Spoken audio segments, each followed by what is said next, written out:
Bismillahirrahmanirrahim. Assalamualaikum warahmatullahi wabarakatuh. Salam Ramadan Karim. Alhamdulillah, kita diberikan ruang dan kesempatan oleh Allah Subhanahu taala. Kita berada di penghujung Ramadan.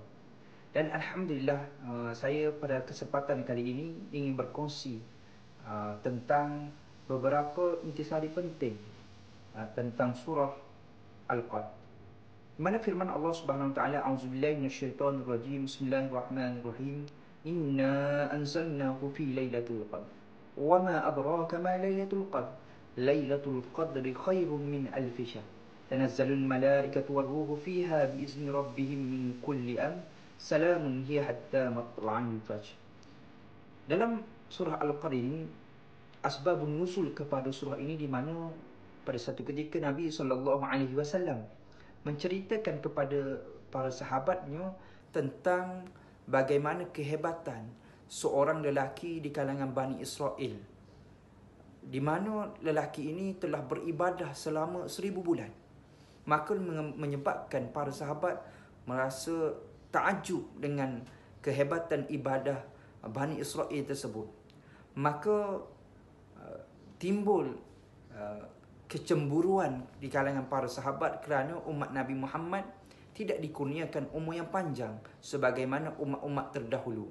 Maka turunlah surah Al-Qadr, di mana di dalam ayat yang pertama, inna anzalnahu fi lailatul qadr, sesungguhnya kami telah menurunkan Al-Quran pada malam Lailatul Qadar. Kemudian pada ayat yang kedua, Allah Ta'ala bertanya kepada kita, iaitu umat Islam, wama adraka ma lailatul qadar, wahai manusia, adakah kamu tahu apakah itu Lailatul Qadar? Kemudian pertanyaan itu dijawab sendiri oleh Allah Subhanahu wa taala dalam ayat yang ketiga, Lailatul Qadri khairum min alf syahr. Malam Lailatul Qadar itu malam yang lebih baik daripada 1000 bulan. Kalau kita nak buat perkiraan, 1000 bulan ini diumpamakan 83 tahun, 4 bulan dan beberapa hari.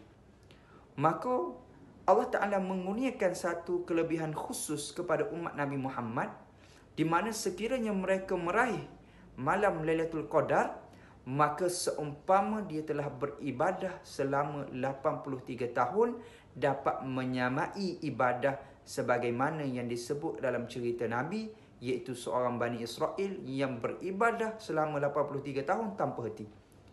Maka ini satu kurniaan yang besar. Dan dalam sambungan ayat yang seterusnya, pada Allah Ta'ala menceritakan pada malam itu turunnya para malaikat yang dipimpin oleh Ar-Ruh, diterjemahkan sebagai Jibril alaihissalam, mencari di mana orang yang bersungguh-sungguh beribadah untuk meraih kelebihan Lailatul Qadar. Dan bagaimana Allah Ta'ala Maha Pengasih dan Maha Penyayang nak memberikan ganjaran yang cukup besar kepada orang-orang yang bersungguh-sungguh mencari Lailatul Qadar pada malam-malam yang 10 terakhir Ramadan, pada malam-malam yang ganjil, dan diberikan oleh Allah Subhanahu wa taala kelebihan beribadah seumpama 1000 bulan. Jadi sedikit yang saya nak kongsikan pada kesempatan kali ini, dan mudah-mudahan kita mendoakan kepada Allah Subhanahu Wa Taala, moga-moga Ramadan kali ini menjadi Ramadan yang terbaik kepada kita semua. Walaupun ianya bukanlah Ramadan yang terakhir dalam hidup kita. Dan ingatlah, Ramadan akan kembali lagi pada tahun depan.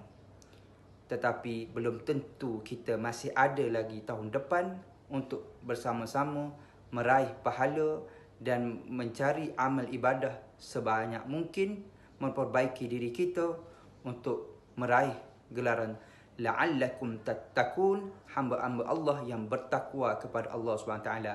Selamat meneruskan perjuangan dalam menjalani tarbiyah Ramadan. Mudah-mudahan kita keluar daripada Ramadan, diampunkan segala dosa kita, kembali seperti fitrah asal, lahir daripada perut ibu kita tanpa sebarang dosa. Assalamualaikum warahmatullahi wabarakatuh.